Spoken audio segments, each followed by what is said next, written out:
I voted for Clinton and Obama, but I would never feel comfortable talking to them the way I was able to talk with Donald Trump. That's just how it went down. Make of it what you will.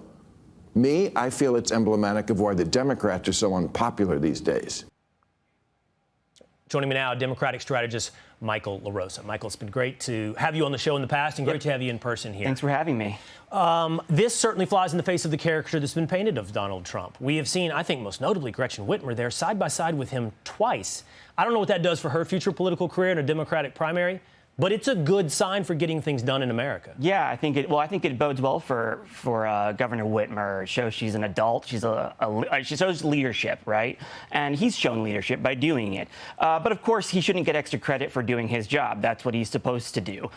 We passed over 400 bipartisan bills that President Biden signed. He went to work with Ron DeSantis down in Florida after the tragedy in Surfside and the hurricane recovery in Texas with Governor Abbott. And he even went to Kentucky with Congressman Comer, who was persecuting and investigating his son. That's all fair. However, that can't ignore the rhetoric of those 4 years and the way that Republicans, and specifically Donald Trump, were painted by Joe Biden. I mean, we know he famously stood before the red wall, the red curtains, and gave what appeared to be an authoritarian speech warning us of authoritarianism.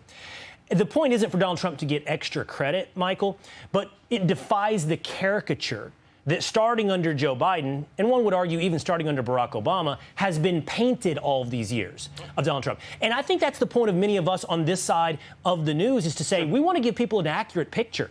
Sure. And this is one of the only places where you can get that accurate picture of the way he's governing. No, and you know what, I totally respect it. I actually admire it because you have had Democrats on this show, members of Congress, Congressman Crow, Frost, Auchincloss, Van Hollen, Senator Van Hollen, me.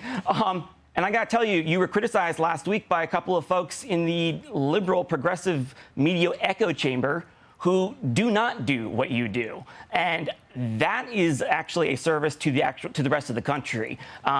Too many progressives, too many on my side are listening, are drinking their own Kool-Aid every day and listening, are just waiting for affirmation of their own views in their media cycles. And by the way, Barack Obama warned against that very thing when he was leaving office. Thank you for that. Unfortunately, I didn't see that criticism from last week. Well, you know. Now I don't know who to be mad at. No, don't worry about it. I will be fine. You're doing something right. But I do think that echo chamber creates your own little mini celebrities. And one of those is someone like Congresswoman right here from Texas, Jasmine Crockett. And instead of working together like we saw perhaps from Trump and Whitmer, you get this from Congresswoman Crockett.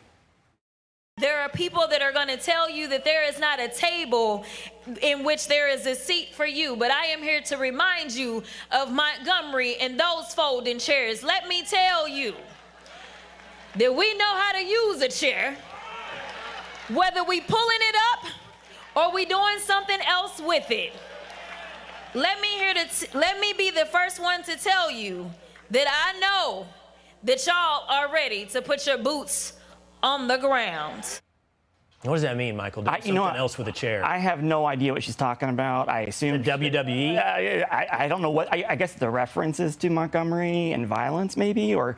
But if I remember correctly, history. You know, Dr. King was all about peaceful protest. And look, there are going to be extreme voices on the left. And my advice to every 2028 candidate who's going to try to provocate or provocation the next Democrat, it's not going to work. Think about the 2020 primary. We had the most left-wing progressive primary we've had in decades, and the moderate won. The party itself, the voting Democratic primary, is not as far left as the folks who are going on MSNBC or in Pod Save America, things like that.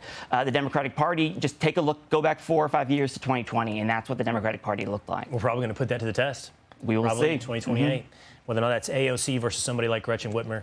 We'll see if you're right. Michael LaRosa, thank you so much. Thanks for having me. Okay. Hey, Sean Hannity here. Hey, click here to subscribe to Fox News YouTube page and catch our hottest interviews and most compelling analysis. You will not get it anywhere else.